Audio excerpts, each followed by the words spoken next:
Good morning to all of you. मेरा नाम चंदन कुमार झा है। एडुकॉप के इस यूट्यूब चैनल में आप सभी का बहुत बहुत स्वागत है। जैसा कि आप सभी जानते हैं, इस चैनल पे जेई मेंस, जेई एडवांस्ड और नीट की फ्री ऑफ कॉस्ट तैयारी होती है, जिसमें फिजिक्स आप लोग को अजीत सर पढ़ा रहे हैं, जो अभी इलेक्ट्रोस्टैटिक्स पढ़ा रहे हैं। मैथ्स में हम लोग परम्यूटेशन एंड कम्बिनेशन कर रहे हैं। आज उसका लेक्चर नंबर 5 है। अभी तक हमने प्रिंसिपल्स ऑफ काउंटिंग, एनपीआर जो एक्सप्रेशन है वो कैसे आता है, उसका क्या वैल्यू है, उस पर कुछ क्वेश्चंस किए हैं। हम लोग परम्यूटेशन के बेसिक प्रिंसिपल्स को, बेसिक क्वेश्चंस को धीरे धीरे कर रहे हैं। तो आज हम लोग एक नेक्स्ट टाइप करेंगे विच इज़ वेरी इम्पॉर्टेंट। ठीक है, बेसिक हमने टाइप ए बताया जब सब डिफरेंट है, टाइप बी बताया जब एन में एन को सेलेक्ट अरेंज करना है, टाइप सी बताया जब कुछ लाइक हैं कुछ डिफरेंट हैं। ये बहुत इम्पॉर्टेंट है। ठीक है, ठीक है। The number of permutation of, मैं लैंग्वेज पहले एक बार लिख देता हूं, n different things taken r at a time. अभी तक तो ठीक है, यहां तक होगा तो क्या आंसर होगा? एनपीआर। आपके पास अगर एन ऑब्जेक्ट हैं, उसमें आर को अरेंज करना है तो दैट इज एनपीआर। बट इसमें एक्स्ट्रा क्या है? When any object can be repeated any number of times. अभी लैंग्वेज पे मत जाइए, ठीक है, वो चूंकि कॉपी मुझे करना रहता है। The number of permutation of n different things taken r at a time, यहां तक तो ठीक है। बट इसमें रिपीटेशन अलाउड है और एकदम पूरा अलाउड है। जैसे सिंपल सम एग्जांपल्स है, अभी मैं इसका आंसर नहीं बता रहा हूं, मैं सिंपल सा आपका एग्जांपल देता हूं। मान लीजिए आपके पास 3 नंबर हैं, ए, बी एंड सी। ठीक है, सिंपल है। मैं पूछूंगा कि भाई इस 3 में आपको 2 को अरेंज करना है, 2 को, तो क्या आंसर होगा? सर आप बोलिएगा 3 है, 2 को अरेंज करना है तो 3p2। बट ये उस समय लगता है when all objects are distinct, जो कि यहां है। तो 3p2 कितना होगा? 3 factorial divided by 3 - 2 1 factorial, that is 6।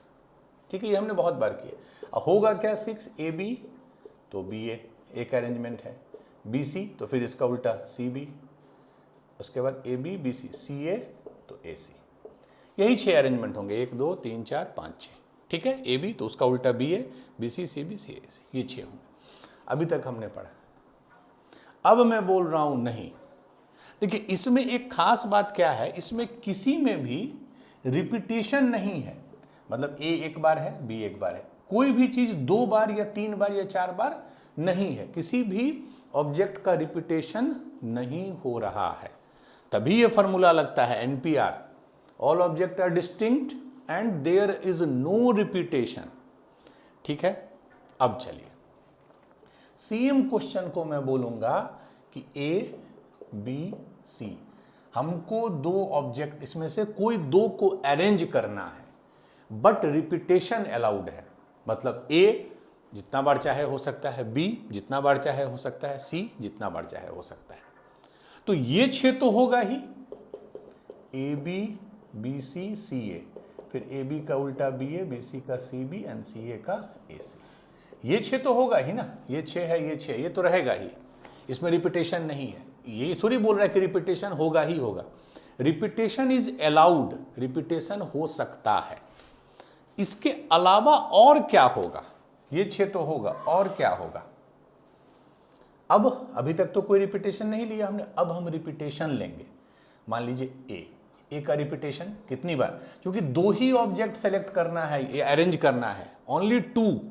तो एक तो होगा कि ए 2 बार हो जाए, ए, एक होगा कि बी 2 बार हो जाए, एक होगा कि सी 2 बार हो जाए। ये 6 तो होगा ही, प्लस ये 3 एक्स्ट्रा होगा, ये समझना है आपको। ए बी बी सी सी, क्यों? क्योंकि इसमें रिपीटेशन अलाउड है, इसमें ये नहीं होगा, क्योंकि इसमें रिपीटेशन अलाउड नहीं होता है, इसमें रिपीटेशन अलाउड है। तो इसीलिए ये 6 तो होगा ही होगा, प्लस ये 3 एक्स्ट्रा होगा, तो टोटल कितने हो गए? 6 + 3 टोटल 9 अरेंजमेंट्स इसका आंसर होगा। ठीक है, तो 3 था, मैंने आपको समझा दिया। अगर ये 10 होगा, 12 होगा, तो आप हर को इस तरह एक्सप्लेन नहीं कर सकते हैं बना के। तो we will find the general way of doing it. But ये मैंने बहुत अच्छे से आपको कंपैरिजन करके समझा दिया कि इसमें कैसे चीज़ें बढ़ती हैं। उसमें 6 वेज था, इसमें 9 वेज होगा। ठीक है, चलिए, तो अब देखिए n ऑब्जेक्ट है, उसमें r लेना है। लेना कितना ऑब्जेक्ट है? r। मान लीजिए ये कब कहां तक जाएगा? मान लीजिए r ब्लैंक स्पेस। इसमें बच्चे कंफ्यूज करते हैं, मैं आगे बताऊंगा। अल्टीमेटली n ऑब्जेक्ट है, r लेना है, तो बड़ा कौन सा होगा? n होगा। आप बड़े में से ही छोटा ले। अब 4 ऑब्जेक्ट, उसमें 5 तो आप ले नहीं सकते हैं। ऑब्वियसली n जो है वो r के बराबर होगा या r से बड़ा होगा। क्लियर है? तो n ऑब्जेक्ट में r लेना है, रिपीटेशन अलाउड है। अब देखिए, पहले प्लेस पे जो r हमने लिया, पहले प्लेस पे कितने ऑब्जेक्ट आ सकते हैं? n ऑब्जेक्ट हैं, टोटल n ऑब्जेक्ट हैं, तो पहले प्लेस पे कितने ऑब्जेक्ट आ सकते हैं? n। उस n में हम कोई भी डाल दें। ठीक है, अच्छा, दूसरे में यही डिफरेंस आ जाता है। जब हमने NPR का डिराइव किया था, तब अगर यहां पे n वेज थे, n ऑब्जेक्ट थे, तो यहां n-1 लिखा था हमने। क्यों? क्योंकि जो यहां आ गया वो यहां नहीं आ सकता है। NPR का यही मतलब है, रिपीटेशन अलाउड नहीं है। बट यहां नहीं प्रॉब्लम है, अगर कोई चीज यहां आ गया तो यहां भी आ जाए, नो प्रॉब्लम है, बिकॉज रिपीटेशन अलाउड है। तो यहां भी n वेज होंगे। सिमिलरली अगले में भी n वेज होंगे, n वेज होंगे। लास्ट जो होगा, rth जो स्पेस होगा, उसमें भी n वेज होंगे। ठीक है, तो टोटल वेज n मल्टीप्लाइड होगा, चूंकि सब सक्सेशन में होता है। कितनी बार? r टाइम्स, तो n to the power r, n into n into n, r times n to the power r। तो इसका आंसर होता है n to the power r। ठीक है, n समझिए क्या है बच्चे? अब मैं बता रहा हूं, यहां लोग कंफ्यूज करते हैं। n कभी वो r to the power n, कभी n to the power r। Question करेंगे तो देखेंगे। आप पहले चीज समझिए, n है टोटल ऑब्जेक्ट जिसमें से आप अरेंज कर रहे हो, r है जितने ऑब्जेक्ट को आप अरेंज कर रहे हो। जैसे पिछले क्वेश्चन में जो मैंने अभी समझाया था, ABC था, 3 ऑब्जेक्ट था, उसमें से 2 हमको अरेंज करना था। तो यहां पे n कितना है? 3। 3 ऑब्जेक्ट है, ABC, n3। इसमें से 2 को अरेंज करना था, तो r कितना है? 2। तो n to the power r क्या होगा? 3 स्क्वायर। n है 3, r है 2, तो n to the power r, तो 3 to the power 2, that is 9। वही आंसर आया भी था हमारा 9, वो हमने एक्सप्लेन। तो n to the power r is the answer. इसमें ये कंफ्यूजन नहीं रखना है कि n क्या है, r क्या है। n is the total number of object, r जितना हम एक बार में अरेंज कर रहे हैं। ठीक है, एक ये लॉजिक है। तो एक मैं बस एक हिंट दे देता हूं, हिंट नहीं मतलब आई कैन से, जो बोलते हैं ना टिप्स, वो मैं दे देता हूं। वो क्वेश्चन जब आएगा ना तो उससे बेटर वो क्लियर होगा। जैसे अब हम लोग 1-2 क्वेश्चन करते हैं। ए चाइल्ड हैज 4 पॉकेट्स, उसके शर्ट में या पैंट में टोटल 4 पॉकेट्स हैं, एंड 3 मार्बल्स, 3 मार्बल है। मार्बल मतलब जो हम लोग खेलते थे ना पहले, जो गोली खेलते थे, कांचा जो बोलते हैं। How many ways can the child, क्या है, put the marbles in his pocket? ये सिंपल क्वेश्चन है, ये सिंपल क्वेश्चन ही आपको समझाएगा। ठीक है, बट इसमें कोई रिस्ट्रिक्शन नहीं है। मतलब ये समझिए, आखिर आप इसमें 4p3 क्यों नहीं यूज कर सकते? नहीं, इसमें कोई रिस्ट्रिक्शन नहीं है। हो सकता है सारा मार्बल जो उसके एक ही पॉकेट में हो। तो आप इसको, एक तो फॉर्मूला है वो भी हम लोग कर लेंगे। पहले समझ लीजिए, पहला क्वेश्चन है तो मैं समझाता हूं। मान लीजिए 3 मार्बल है, M1 M2 M3। मार्बल 3 है, M1 M2 M3। 4 पॉकेट है, P1 P2 P3 P4। ठीक है। अब यहां पे ध्यान दीजिए, M1 पहला जो मार्बल है, फर्स्ट जो मार्बल है M1, उसके पास क्या ऑप्शंस है? वो चारों में किसी पॉकेट में जा सकता है, वो इसमें भी जा सकता है, इसमें भी जा सकता है, इसमें भी जा सकता है, इसमें भी जा सकता है। तो M1 के पास कितने ऑप्शन है? 4। या तो इसमें जाए, इसमें जाए, इसमें जाए, इसमें जाए। उसी लॉजिक से M2 के पास कितने ऑप्शन है? 4। यहां पे ही डिफरेंस आ गया। नॉर्मल एनपीआर में अगर M1 के पास 4 ऑप्शन है तो M2 के पास 3 ऑप्शन हो जाता, बट यहां कोई प्रॉब्लम नहीं है। आप M1 को भी P1 में डाल दो, M2 को भी P1 में डाल दो, नो प्रॉब्लम। कोई कंडीशन नहीं इसमें दिया हुआ है। तो M2 के पास 4 ऑप्शन। सिमिलरली M3 के पास कितने ऑप्शन है? उसी लॉजिक से 4।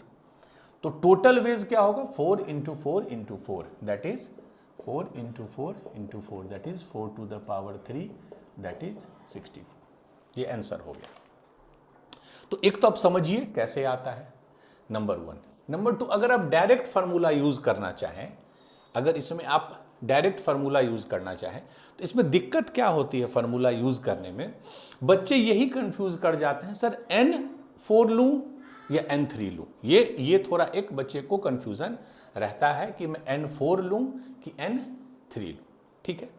अब आप इसमें मैं आपको एक तरीका बता देता हूं। पहला, फर्स्ट थिंग, N जो है, मैं हिंट दे देता हूं। पहला N जो है वो हमेशा या तो R से बड़ा होगा या R के बराबर होगा। तो इस केस में देखिए, ये मैथ्स नहीं है, ये बेसिकली आपको जस्ट शॉर्टकट बता रहा हूं। एक नंबर है 4 और एक नंबर है 3। ठीक है। तो नेचुरली है N क्या हो जाएगा? 4, R हो जाएगा 3। क्यों? क्योंकि N हमेशा R से बड़ा होगा या R के बराबर। एक पॉज कर दीजिए तो। ठीक है। तो N हमेशा R से या तो बड़ा होगा या बराबर होगा। तो इस केस में N होगा 4, R होगा 3। तो answer will be N to the power R। तो कभी कंफ्यूजन हो तो आप ऐसे भी, एक तो मैंने आपको तरीका बता दिया, कंफ्यूजन होना नहीं चाहिए, बट अगर होता है तो you can use this concept. पहला। दूसरा हिंट, इसमें अब ध्यान से देखिए, 4 पॉकेट है, 3 मार्बल है। क्या एक पॉकेट में 2 मार्बल या 3 मार्बल, एक से ज्यादा मार्बल हो सकता है? एक पॉकेट में क्या मोर देन 1 मार्बल्स हो सकता है? बिल्कुल हो सकता है। एक पॉकेट में 2 मार्बल हो, एक पॉकेट में 3 मार्बल हो, नो प्रॉब्लम। तो किसका रिपीटेशन अलाउड है? मार्बल्स का। एक पॉकेट में 2 मार्बल भी हो सकता है, 3 मार्बल भी हो सकता है, उससे ज्यादा मार्बल भी हो सकता है अगर गिवन हो तो मार्बल्स का रिपीटेशन अलाउड है। ठीक है। ठीक है। तो जिसका रिपीटेशन अलाउड है दैट इज R। ठीक है। इस केस में मार्बल का रिपीटेशन अलाउड है तो मार्बल R होगा। मार्बल कितना है? 3। तो आप बोल सकते हैं R जो है वो 3 है, तो N 4 होगा। अच्छा, दूसरा लॉजिक देखिए, एक पॉकेट में 2 मार्बल हो सकता है, बट उल्टा देखिए, क्या एक मार्बल 2 पॉकेट में हो सकता है? नहीं। एक मार्बल एक साथ 2 पॉकेट में हो सकता है? नहीं हो सकता है। तो पॉकेट का रिपीटेशन अलाउड नहीं है। ये मैं बस आपको टिप्स बता रहा हूं याद करने के लिए, बाकी लॉजिक मैंने आपको बता दिया। ठीक है। तो R वो होगा जिसका रिपीटेशन अलाउड है। तो इस केस में मार्बल्स का रिपीटेशन अलाउड है। रिपीटेशन मतलब एक पॉकेट में 2, 3, 4, 5 जितने मार्बल्स हैं हो सकता है। तो R हो गया मार्बल्स, मार्बल्स मतलब 3। ठीक है। तो ये 2 लॉजिक है, अगर आपको कंफ्यूजन हो तो। वैसे होना नहीं चाहिए, क्योंकि मैंने आपको बेसिक से बता दिया कि N to the power R आता कैसे है। बट ये टिप्स आपको ये इंश्योर करेगा कि आप कभी कंफ्यूज ना करें।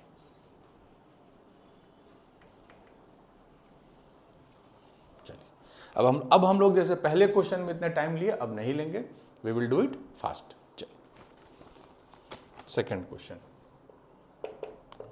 How many 4 digit number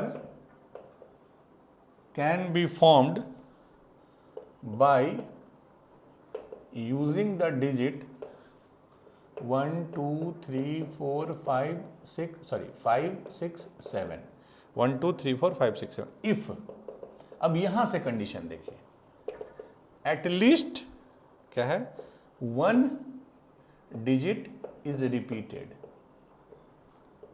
at least 1 digit मतलब कम से कम एक डिजिट रिपीट हो, 2 भी हो सकता है, 3 भी हो सकता है, 4 भी हो सकता है, 5 भी हो सकता है, बट कम से कम एक डिजिट रिपीट हो। ठीक है, तो मैंने आपको एक तरीका बताया था कल, कॉम्प्लीमेंट्री मेथड, उसको वर्ड है कॉम्प्लीमेंट्री मेथड। बहुत बार क्या है, इसमें अगर आप एक एक करने लगिएगा कि एक डिजिट रिपीट हो रहा है, क्या कोई कंडीशन है, कम से कम एक डिजिट रिपीट हो। केस 1 लीजिएगा, एक डिजिट रिपीट हो, केस 2 2 डिजिट, फिर 3 डिजिट, तो बहुत सारे केसेस बन जाएंगे। You can do by that method. But हमेशा ऐसा क्वेश्चन रहे कि आपको लगता है इसमें बहुत सारे केसेस बनेंगे, तो गो फॉर द वर्ड, जो मैंने सेट थ्योरी में एक वर्ड होता है कॉम्प्लीमेंट्री। आप क्या करो, ये मैं एकदम इसको समझ लीजिए, favourable case is equal to total case minus unfavourable case.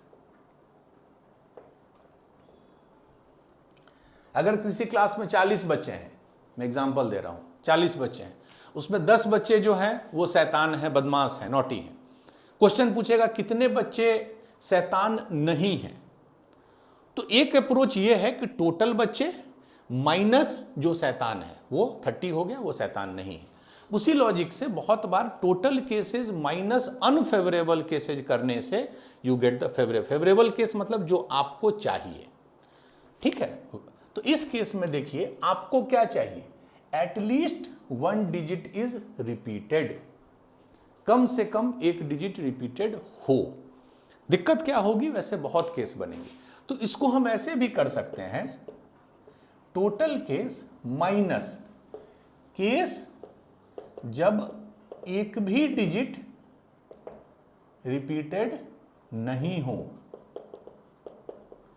ठीक है, टोटल केस आ गया, उसमें से वो केस घटा देंगे जिसमें कोई भी डिजिट रिपीटेड नहीं हो, मतलब सारे डिजिट डिस्टिंक्ट हो, क्योंकि ये बड़ा इजी है निकालना, ये बहुत इजी है निकालना कि क्यों एनपीआर क्या होता है, इनमें आर को अरेंज कीजिए जबकि कोई रिपीटेशन नहीं है, ये बहुत सिंपल है, और टोटल केस भी बहुत सिंपल है। तो अब देखिए इसमें पहले टोटल केस कितना होगा, आपको 4 डिजिट का नंबर है, 4 डिजिट का नंबर है, इस पे आप 1 से लेके 7 तक कुछ भी दे सकते हो, इस पे 1 से लेके 7 तक कुछ भी दे सकते हो, क्योंकि ये टोटल केस है, इसमें रिपीटेशन अलाउड हो नहीं हो हम सब जोड़ रहे हैं। ठीक है, तो इसमें 7 ऑप्शन है, इसमें 7 ऑप्शन है, इसमें 7 ऑप्शन है, इसमें 7 ऑप्शन है, तो कितना हो गया total case, 7 to the power 4। दूसरे लॉजिक से भी आप देख सकते थे कि अगर आपको कंफ्यूजन हो n to the power n, n हमेशा बड़ा होगा r से। ठीक है, तो ये हो गया टोटल केस माइनस जब डिजिट रिपीटेड नहीं हो।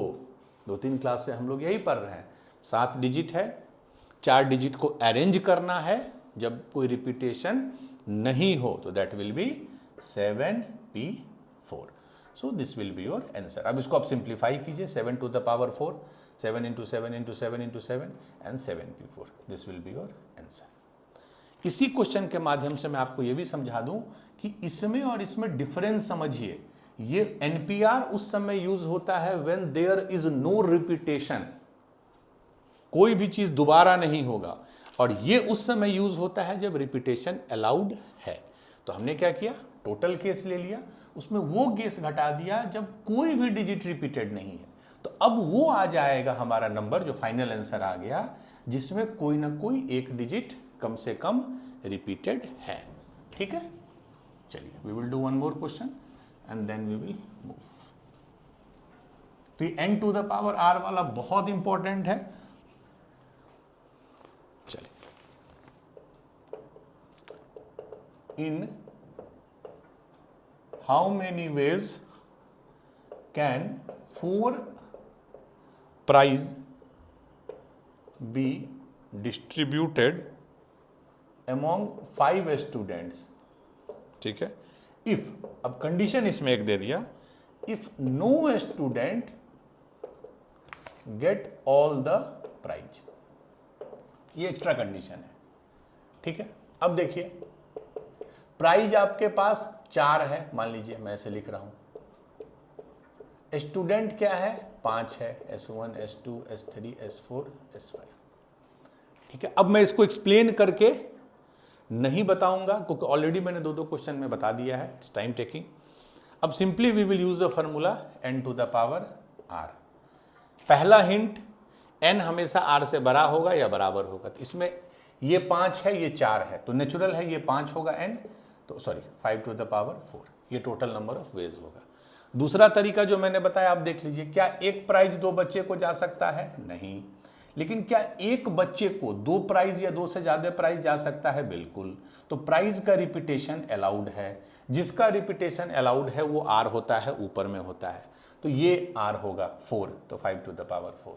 क्या ये आंसर होगा इस क्वेश्चन का? नहीं, क्योंकि इसमें देखिए क्या दिया है, वो case if no student get all the prize, मैंने ऐसा नहीं हो कि सारा का सारा प्राइज किसी एक ही बच्चे को मिल जाए, बट ये जो हमने केस लिया है इसमें सारे केसेज इंक्लूडेड है। ये भी इसमें हो सकता है कि P1 भी S1 को गया, P2 भी S1 को गया, P3 भी S1 को गया, P4 भी S1 को गया, दिस इज इंक्लूडेड। इसमें अब क्या घटाएंगे हम? वैसे केसेज हमको चाहिए कि जब किसी एक बच्चे को no student get all the prize, तो हम वो केस घटाएंगे जब किसी एक बच्चे को सारा प्राइज मिल गया है, तो वो केस उसमें सबट्रैक्ट करेंगे, ठीक है। तो एक बार क्या हो सकता है कि S1 को, पहला बच्चे को सारा प्राइज मिल गया, एक केस हो सकता है। एक केस हो सकता है नहीं, S2 को सारा प्राइज मिल गया, एक केस हो सकता है S3 को सारा प्राइज मिल गया, एक हो सकता है S4 को सारा प्राइज मिल गया, एक हो सकता है S5 को सारा प्राइज मिल गया।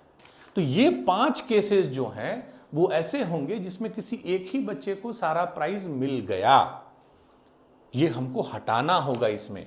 तो 5 टू द पावर 4 माइनस 5, ये जो भी आंसर होगा, 5 टू द पावर 4 कितना होता है 25, 25 गुने 25 आई थिंक 625 माइनस 5 तो 620, 620 will be the answer, this is the answer. तो इस कंसेप्ट को अच्छे से समझिए, ये बहुत इंपॉर्टेंट कंसेप्ट है n to the power r, ठीक है। बस ये समझिए इसमें रिपीटेशन अलाउड होता है, तब होता है n to the power r, अगर अलाउड नहीं है तब होता है npr। ये दोनों में बहुत बच्चे कंफ्यूज कर जाते हैं। तो around I took half an hour और 25 minutes to explain one concept, ठीक है। अब नेक्स्ट है, लास्ट जो है टाइप E। इसमें कुछ, ये कोई स्पेशल टाइप नहीं है, this is permutation with some given condition.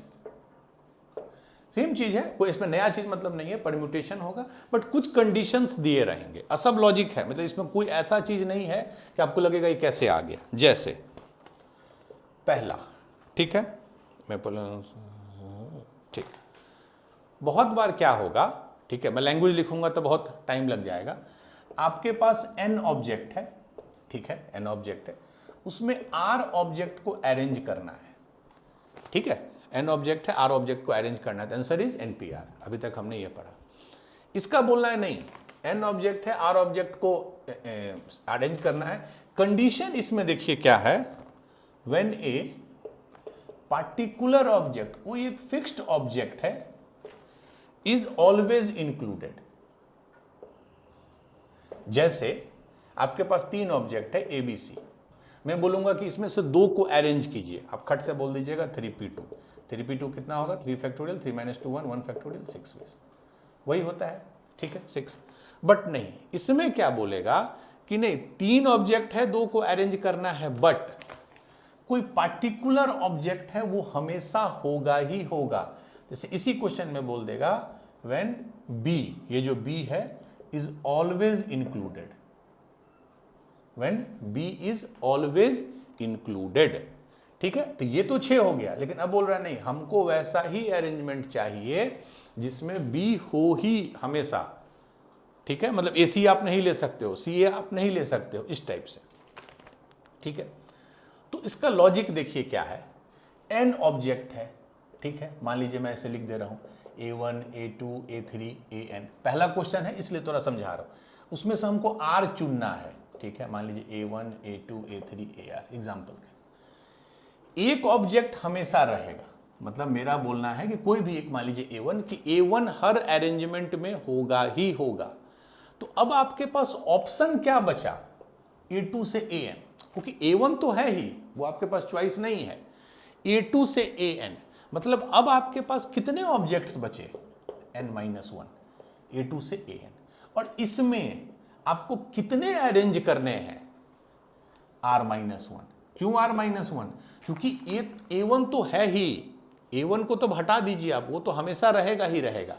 अब बाकी जो बचा n-1, उसमें से R-1 को, क्यों R-1? क्योंकि एक तो ऑलरेडी है, R-1 को अरेंज करना है। ठीक है, so this will be the answer. क्या ये फाइनली सही है? नो, कॉम्बिनेशन में सही होगा। यहां प्रॉब्लम क्या है कि ठीक है A1 को आपने सेलेक्ट तो कर लिया, बट उसका पोजीशन तो वेरी कर सकता है ना। मतलब कि जैसे A B C B A C, इसमें भी A1 है, इसमें भी A1 है, लेकिन पोजीशन दोनों का वेरी कर रहा है। यहां पे फर्स्ट पॉइंट पे है, यहां पे सेकंड, तो ये दोनों अलग अलग अरेंजमेंट है। तो जब भी अरेंजमेंट करते हैं तो ये तो ठीक है, ये है सही है, बट इसके साथ कुछ मॉडिफिकेशन करना होगा। कैसे करेंगे आप सोचिए। अगर आपने R- ऑब्जेक्ट अरेंज कर लिया, मान लीजिए R- ऑब्जेक्ट अरेंज कर लिया, टोटल R-1 है ये, बट जो A1 है उसके पास क्या ऑप्शन है, वो यहां मैं आपको ऐसे दे रहा हूं, यहां यहां यहां यहां यहां यहां यहां कहीं भी हो सकता है। तो ये देखिए बबल कितने बने होंगे, R बने होंगे, मतलब R-1 से एक ज्यादा, 1 2 3 4 5 6 7। ठीक है, तो 7 आपका सिलेक्शन अरेंजमेंट है, तो ये 8 हो गया होगा, 1 2 3 4 5 6 7 8। क्यों?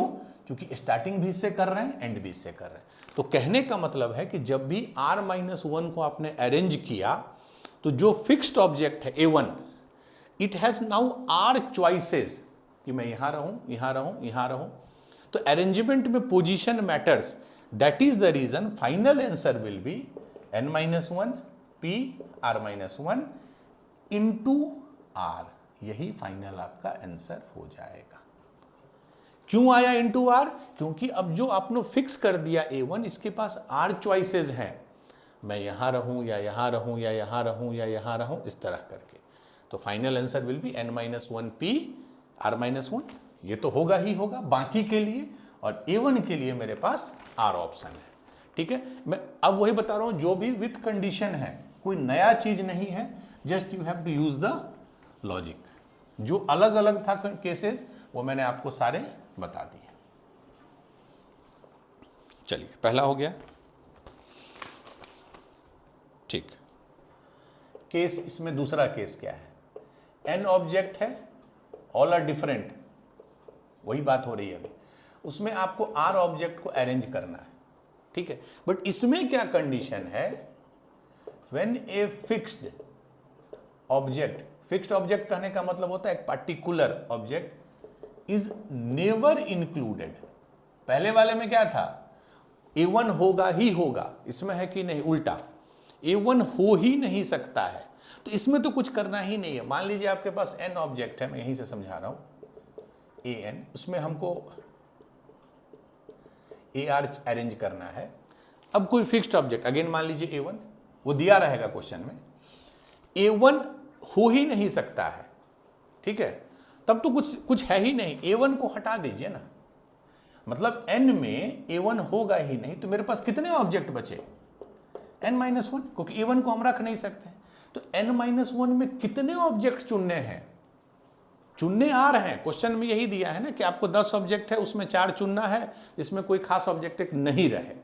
तो नहीं रहे तो वो हट गया। अब मेरे पास चॉइस है n-1, उसमें हमको कितना चुनना है, R ऑब्जेक्ट चुनना है। तो answer will be n-1 PR, n-1 PR। ठीक है, इसमें भी कोई नया चीज नहीं है। एक मिनट रख लीजिए, अगला इसी में हम बता देते हैं। नेक्स्ट केसेस क्या है, व्हेन m फिक्सिंग, हाँ, n ऑब्जेक्ट है, आर ऑब्जेक्ट को आपको अरेंज करना है। कंडीशन देखिए क्या है, व्हेन एम, मैं लिख देता हूं, M fixed objects are always together. ठीक है, मतलब कि 10 ऑब्जेक्ट है, 10 में आपको 5 सेलेक्ट करना, सॉरी 5 अरेंज करना है, बट m जो है, m भी एक नंबर दिया रहेगा, वो उतने ऑब्जेक्ट हमेशा साथ में होंगे। जैसे मैं एग्जांपल से समझा दूं, आपके पास मान लीजिए 4 ऑब्जेक्ट है ABCD, मैं बोलूंगा कि इसमें आपको 3 अरेंज करना है। You have to arrange, n हो गया 4, you have to arrange any 3। ठीक है, बट B और C कोई 2 object always will be together, B and C will always will be together, ये कंडीशन दे दिया।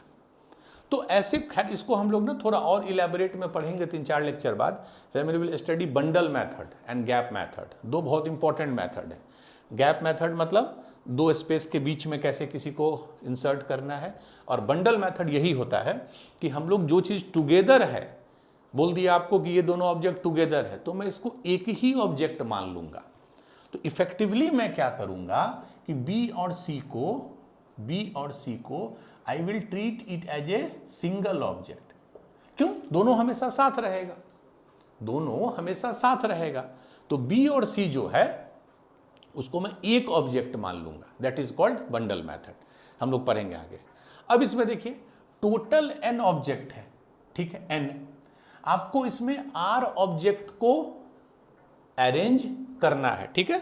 लेट मी सी द, अच्छा नहीं, इसमें दिया है n ऑब्जेक्ट है and all has to be arranged. अच्छा ठीक है, ये तो और सिंपल फिर केस हो गया, मतलब कि n ऑब्जेक्ट है और n में n सभी को अरेंज करना है, माने सारे ऑब्जेक्ट को लेना है। You have to take all the object. बस कंडीशन क्या दे दिया है कि m फिक्स्ड ऑब्जेक्ट जो है, जैसे इस केस में मैंने ले लिया 2, ये दोनों फिक्स ऑब्जेक्ट हमेशा साथ में होंगे। तो इसका सिंपल सा तरीका होता है कि जब भी साथ में कोई 2 चीज होता है, आप उसको एक ऑब्जेक्ट मान लीजिए। तो अब बताइए, अगर इस क्वेश्चन में मैं बोल दूं कि B और C को साथ रहना है, तो B और C will be A single object. तो टोटल अब कितने ऑब्जेक्ट हो गए? पहले 4 थे, 1 2 3 4, अब वो 4 नहीं होंगे, 1 2 ये तो है, और इसको मैं सिंगल ऑब्जेक्ट मान लूंगा, तो ये टोटल नंबर ऑफ ऑब्जेक्ट्स 3 हो जाएंगे। उसी लॉजिक से अगर आपके पास मान लीजिए n ऑब्जेक्ट है, n, ठीक है, उसमें m जो है एक साथ है, तो कितने बचे? n minus m। n total थे, m जो थे एक साथ थे, उसको मैंने अभी हटा दिया, बाकी सबको ले लिया। लेकिन जिसको एक साथ लिया उसको भी हम एक ऑब्जेक्ट तो मान रहे हैं, तो n minus m plus 1, total इतने ऑब्जेक्ट हो गए। इसी क्वेश्चन में देख लीजिए, n है 4 और m है 2, बोला ना इस दोनों को एक साथ, तो 4 माइनस 2 इज 2, तो 2 और प्लस 1 इसके कारण, तो n minus m plus 1, finally इतने ऑब्जेक्ट आपके पास हो गए। तो इतने ऑब्जेक्ट हैं और आपको सबको अरेंज करना है, तो क्या आंसर होगा? n minus m plus 1 factorial. क्यों? मैंने बताया था कि अगर n में n ऑब्जेक्ट को अरेंज करना है तो number of ways n factorial होता है, जो टाइप 2 मैंने बताया था। NPR होता है जब n में r को करना है, जब n में n को करना है तो NPN हो जाएगा, और NPN is n factorial. So this will be the answer, but मैं बार बार यही बोल रहा हूँ, ये क्या ये फाइनल आंसर है? नो। क्यों? बताइए इसमें क्या प्रॉब्लम है? सर आपने इस दोनों को एक तो कर दिया, वेरी गुड, बट अब अंदर में तो ये रीअरेंज हो सकते हैं ना, जैसे B और C एक ऑप्शन है और C और B एक ऑप्शन है। इंटरनली तो ये रीअरेंज हो सकते हैं, बिल्कुल हो सकते हैं। B और C एक है, C और B, ये दोनों अलग अरेंजमेंट हो गया, बिकॉज अरेंजमेंट में ऑर्डर मैटर्स। उसी लॉजिक से ये तो ठीक है, इतना तो एकदम सही है, इनटू अब जो m ऑब्जेक्ट एक साथ हमने लिया है, उनको इंटरनली रीअरेंज करने का कितने वेज होंगे? m ऑब्जेक्ट को इंटरनली रीअरेंज करने का, sorry, m factorial. So this will be your final answer, n minus m plus 1 factorial into m factorial. ठीक है, this is very important concept. ये क्यों किए? ड्यू टू इंटरनल रीअरेंजमेंट, जो मैंने एग्जांपल से समझाया। एक और केस हम लोग लेंगे and then we will do 2-3 questions. तो दिस सब्जेक्ट, ये जो परम्यूटेशन कॉम्बिनेशन है, बहुत लॉजिक वाला सब चैप्टर है। आपको हमेशा इसमें थोड़ा सा आंख नाक कान खुला, डायरेक्ट फार्मूला यूज करना इज नॉट एडवाइजेबल ऑलवेज, ठीक है। ये लास्ट इसमें जो केस होंगे, ठीक है। अच्छा, इसमें क्या है, एन ऑब्जेक्ट है, आपको ऑल ऑब्जेक्ट लेना है। इसमें बस जस्ट उल्टा है। इसमें क्या दिया है, लैंग्वेज में लिख देता हूं, when M specified objects are never together, बस नेवर टुगेदर। अभी हमने क्या किया कि एम जो है ऑब्जेक्ट हमेशा साथ होंगे, इसमें है कि नहीं, एम ऑब्जेक्ट हमेशा एक साथ नहीं होंगे। Use that logic. हमको साथ वाले केस का पता है, तो टोटल वेज इसमें भी वही करेंगे, total ways minus unfavourable ways. Total ways क्या है, टोटल वेज एन ऑब्जेक्ट है, एन में एन को हमको अरेंज करना है, तो क्या हो गया, एन फैक्टोरियल।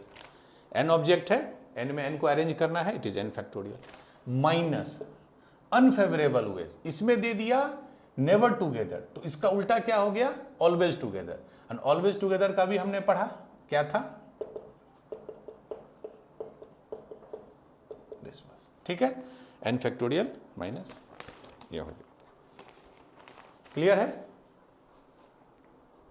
तो ये मेथड ना, ये बड़ा इंपॉर्टेंट है। ये प्रोबेबिलिटी में भी हम लोग पढ़ेंगे जब 12th में, कि total ways minus unfavourable ways, total ways minus unfavourable ways, ठीक है। चलिए, और अगर एक साथ दे दिया है तब तो नो प्रॉब्लम, तब तो पिछला वाला जो हमने बताया। अब हम लोग 2-3 क्वेश्चन करेंगे इस पे। चल,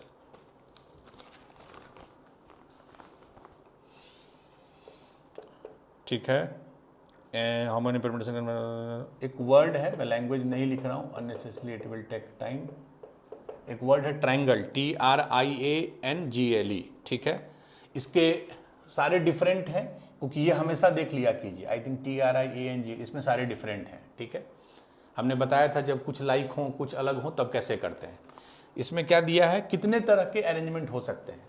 you have how many alphabet, 1 2 3 4 5 6 7 8 alphabet है, तो इसको रीअरेंज करना है सभी को एक साथ लेके, तो कितना वेज हो गया, सिंपली 8 फैक्टोरियल।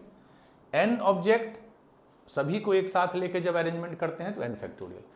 एन में आर लेके करते हैं तो NPR, ठीक है। ये तो हो गया बहुत सिंपल। इसमें मेन क्वेश्चन जो है, how many of them begin with T and and with E, ठीक है। बिगिन विथ, इसमें कितने ऐसे होंगे जो T से बिगिन होंगे शुरू एंड एंड विथ E। तो अब देखिए, अगर आपके पास 8 है, वैसे तो 8 फैक्टोरियल होंगे, बट इसने नहीं, इसने फिक्स कर दिया कि यहां T होगा और एंड A से होगा, E से होगा। तो अब जब ये दोनों फिक्स्ड हो गया, तो इन दोनों के पास तो कोई चॉइस नहीं है, you don't have any liberty at this 2 places.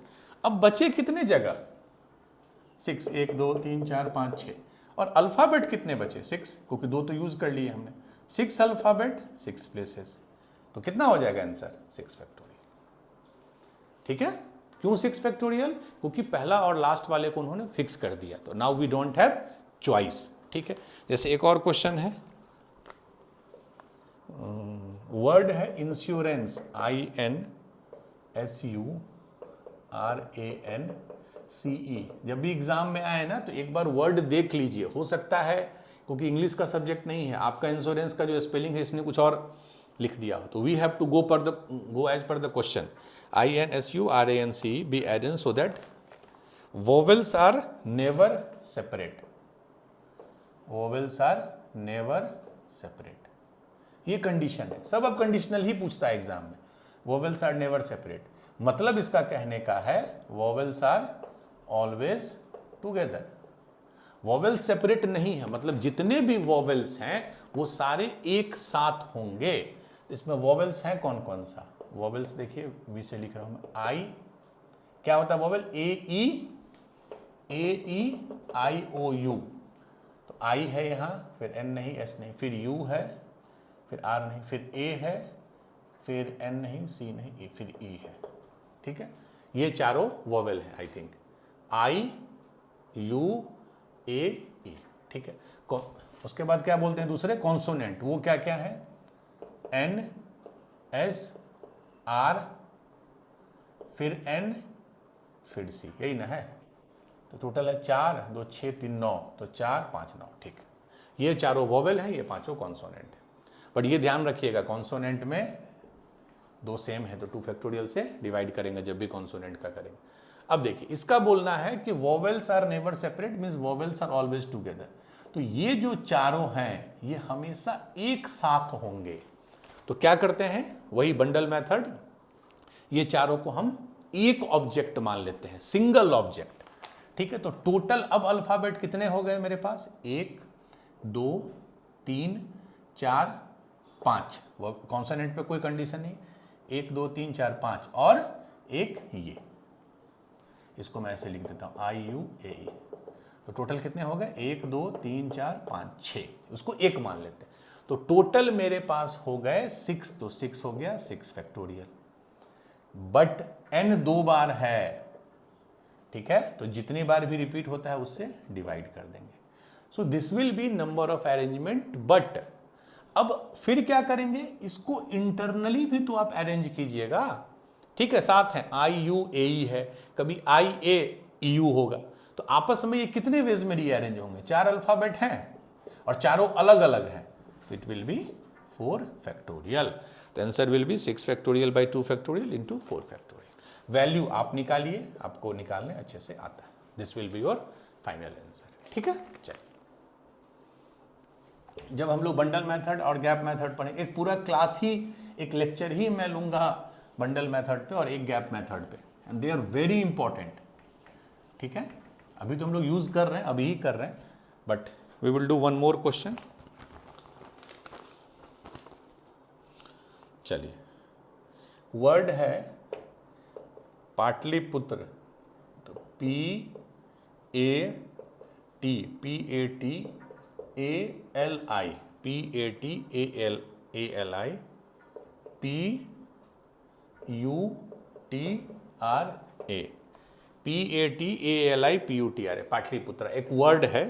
ठीक है, उसको रीअरेंज करना है सच दैट, कंडीशन देखिए क्या है, relative position of vowel and consonant remains same. Question का डिफिकल्टी लेवल धीरे धीरे बढ़ेगा। ठीक है, relative position of vowel and consonant remains same. ठीक है, तो पहले हम लोग क्या करते हैं, इसको अगर हम लोग फिर से लिख दूं एक बार में, P A T A L I P U T R A, spelling हमेशा इसके हिसाब से लिखिएगा। चलिए, ये फर्स्ट पोजीशन है, ये सेकंड, ये थर्ड, ये फोर्थ, ये फिफ्थ, ये सिक्स्थ, ये सेवन्थ, ये एट्थ, ये नाइन्थ, ये 10th, ये 11th। 11 है 1 2 3 4 5 6 7 8 9 10 11। तो जो मेरा इस पोजीशन पे क्या है? P है। P क्या है? कॉन्सोनेंट है कि वोवेल है? मैं C लिख रहा हूं, ये वोवेल है, ये कॉन्सोनेंट है, ये वोवेल है, ये कॉन्सोनेंट है, ये वोवेल है, ये कॉन्सोनेंट है, ये वोवेल है, ये कॉन्सोनेंट है, ये कॉन्सोनेंट है, ये वोवेल है। टोटल वोवेल कितने हैं? 1 2 3 4 5। कॉन्सोनेंट कितने हैं? 6। 1 2 3 4 5 6। तो वोवेल का क्या पोजीशन है? रिलेटिव पोजीशन चेंज नहीं करना है। तो अभी वोवेल का क्या पोजीशन है? ये दूसरा यहाँ पे है, ये फर्स्ट है, इसको फर्स्ट मान लीजिए। तो वोवेल का पोजीशन है second, fourth, sixth and 8th, नहीं एक और है ना, एंड 11th। एंड कॉन्सोनेंट का क्या पोजीशन है? 1 3 5 7 9 10। ठीक है, मीन्स फर्स्ट पोजीशन पे कॉन्सोनेंट, सेकंड पे वोवेल, ये है। इसका बोलना है, अच्छा वोवेल है क्या क्या, चलिए वो भी हम लिख देते हैं। मेरे पास वोवेल है क्या क्या? ए, फिर दोबारा, फिर आई, फिर यू, फिर ए।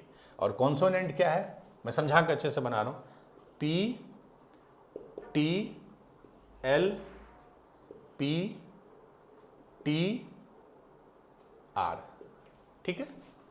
ये 5 वॉवेल हैं, A I U, 3 bar repeat हो रहा है, और ये उसके पोजीशंस हैं। कॉन्सोनेंट है, ये पोजीशन है और ये कॉन्सोनेंट है। इसका बोलना है कि नहीं, आपको रिलेटिव पोजीशन चेंज नहीं करना है, मतलब जहां वॉवेल है वहां वॉवेल ही रहेंगे, जहां कॉन्सोनेंट है वहां कॉन्सोनेंट ही रहेंगे। तो ठीक है, हम लोग पहले वॉवेल को देख लें। हमारे पास 5 स्पेस है, यही 5 स्पेस है ना, जो वॉवेल का स्पेस है उसको चेंज करना नहीं है, और मेरे पास ये 5 वॉवेल है। तो कितने वेज में इसको अरेंज कर सकते हैं? 1 2 3 4 5 फैक्टोरियल डिवाइडेड बाय, जब रिपीट होता है ए 1 बार 2 बार 3 बार, तो वोवेल का जो है नंबर ऑफ वेज जिसमें आप इसको रीअरेंज कर सकते हो, that is 5 factorial divided by 3 factorial. क्यों 5 फैक्टोरियल? क्योंकि ये 5 जगह फिक्स्ड हैं उसके, और 5 अल्फाबेट है, बट चूंकि 3 रिपीट हो रहा है तो 5 factorial by 3 factorial. What about consonant? इसके पास जगह कितने हैं? 1 2 3 4 5 6। अल्फाबेट कितने हैं? ऑब्वियसली 6 होंगे, 6। तो इसको कितने वेज में कर सकते हो? 6 फैक्टोरियल। अब देखिए रिपीट हो रहा है कुछ, P 2 बार है तो 2 फैक्टोरियल, T 2 बार है तो 2 फैक्टोरियल। तो वोवेल को रीअरेंज करने का 5 फैक्टोरियल बाय 3 फैक्टोरियल है, कॉन्सोनेंट को अरेंज करने का 6 फैक्टोरियल बाय 2 फैक्टोरियल 2 फैक्टोरियल, ठीक है। तो टोटल जो वेज होंगे that will be 5 factorial by 3 factorial this multiplied by 6 factorial by 2 factorial 2 factorial, ठीक है। आंसर है 3600। आप इसको कैलकुलेट कर लीजिए, इट इज 3600। क्यों मल्टीप्लाई? चूंकि ये दोनों एक दूसरे पे डिपेंडेंट हैं। वोवेल का अरेंजमेंट अगर 2 वे में होगा, कॉन्सोनेंट का 2 वे में हो गया, तो टोटल 4 वेज होगा, क्योंकि दोनों सक्सेशन में हो रहे हैं। ये हमेशा ध्यान रखिए। So this will be your final answer, 5 factorial by 3 factorial multiplied by 6 factorial by 2 factorial. तो जो परम्यूटेशन का बेसिक था, अभी और बहुत आगे जाएगा, बट जो एक फंडामेंटल था वो मैंने 3-4 लेक्चर में आपको अच्छे से बता दिया, ठीक है। परम्यूटेशन NPR होता है, N ऑब्जेक्ट में R ऑब्जेक्ट को अरेंज करना है when there is no repetition. Repetition जब अलाउड है तो N to the power R होता है, ठीक है। जो NPR का आपका रिजल्ट है, ठीक है, मैं बस ये 5 मिनट लगेगा। प्रॉपर्टीज ऑफ NPR, ठीक है। वैसे ये सब कॉमन ऑब्जर्वेशन है। पहला NP0, अच्छा NPR का फॉर्मूला क्या होता है? NPR is equal to N factorial by N minus R factorial, ये याद रखिए। NP0 एक तो है कि फॉर्मूला पुट कर दीजिए, तो कितना हो जाएगा? N factorial by N minus 0 is N factorial that is 1, तो NP0 इज 1। और लॉजिक से भी सोचिए कि अगर N ऑब्जेक्ट है उसमें 0 को अरेंज करना है, 0 मतलब किसी को नहीं, तो एक ही वे है, ठीक है। उसी तरह है NP1, फॉर्मूला पे रखिए N factorial N minus 1 factorial. ये क्या होगा? N फैक्टोरियल को हम हमेशा लिख सकते हैं N into N minus 1 factorial, नीचे भी हो गया N माइनस 1 फैक्टोरियल, कट गया, बचा N, तो this will be N। Logic से भी देखिए, अगर आपके पास N ऑब्जेक्ट है उसमें एक को अरेंज करना है सिंगल, तो मान लीजिए 3 ऑब्जेक्ट है, मान लीजिए आपके पास 3 ऑब्जेक्ट है ABC, मैं बोलूं कि एक को अरेंज कीजिए, तो एक या तो A होगा या B होगा या C होगा। अब A सिंगल है तो उसमें तो कोई ऑर्डर की बात ही नहीं है, तो NP1 is equal to N। Last है आपका NPN, ये तो हमने पढ़ा भी है, N factorial N minus 1 0 factorial, 0 factorial 1 होता है तो N फैक्टोरियल, और ये तो हमने पढ़ा भी है ना, N ऑब्जेक्ट है उसमें N को अरेंज करना है पूरे को, तो दैट इज N फैक्टोरियल, ठीक है। ये सब कुछ रिजल्ट्स हैं, आप जरूरत नहीं ही पड़ेंगे आपको। दूसरा देखिए, NPN is equal to NPN minus 1 and this is equal to N factorial, ठीक है। रख के देख लीजिए फॉर्मूला में, ये तो अभी हमने देखा ही NPN है। अब देखिए NPN माइनस 1 क्या होगा? N फैक्टोरियल, जब इसका डिफरेंस लेंगे N minus N minus 1 that is 1 factorial, that is N factorial, same होगा। लॉजिक से भी समझिए सेम क्यों होगा। अगर आप 10 में 10 ऑब्जेक्ट को अरेंज कर रहे हैं, और एक बार मैं बोलूं कि नहीं 10 में 9 ही को अरेंज कीजिए, जब आप 9 को अरेंज कर लेते हैं तो इट ऑटोमेटिकली मीन्स कि 10th अरेंज हो गया। जैसे आपके पास अगर 3 ऑब्जेक्ट हैं, मैं 2 को बोलूँगा, सॉरी 3 में बोलूँगा, तीनों को अरेंज करिए, तो क्या होता है? ABC, ACB, BAC, BCA, CAB and CBA, ये 6 वेज होता है। अब मैं बोलूँगा नहीं, आप 2 ही को अरेंज करो, इस n में 2 ही को अरेंज करो, ठीक है? तो जब आप 2 को, जैसे मान लीजिए मैंने ले लिया AB, BA, उसी लॉजिक से एक क्या हो गया, AC, CA, फिर हो गया BC, CB, मैं 2 ही को अरेंज कर रहा हूं। तो जब आपने 2 को अरेंज कर दिया तो तीसरे का ऑटोमेटिक पोजीशन जो है वो फिक्स्ड हो गया। आप जैसे इस केस में C के पास क्या ऑप्शन है? C यहां होगा तो ACB हो जाएगा, अगर C यहां है तो ABC हो जाएगा, कहा गया ABC। तो इफेक्टिवली जो है आप 3 में 3 अरेंज कीजिए या 3 में 2 अरेंज कीजिए, थिंग्स विल बी सेम, ठीक है? तो NPN is equal to NPN, और फॉर्मूला से भी आप चेक कर सकते हैं।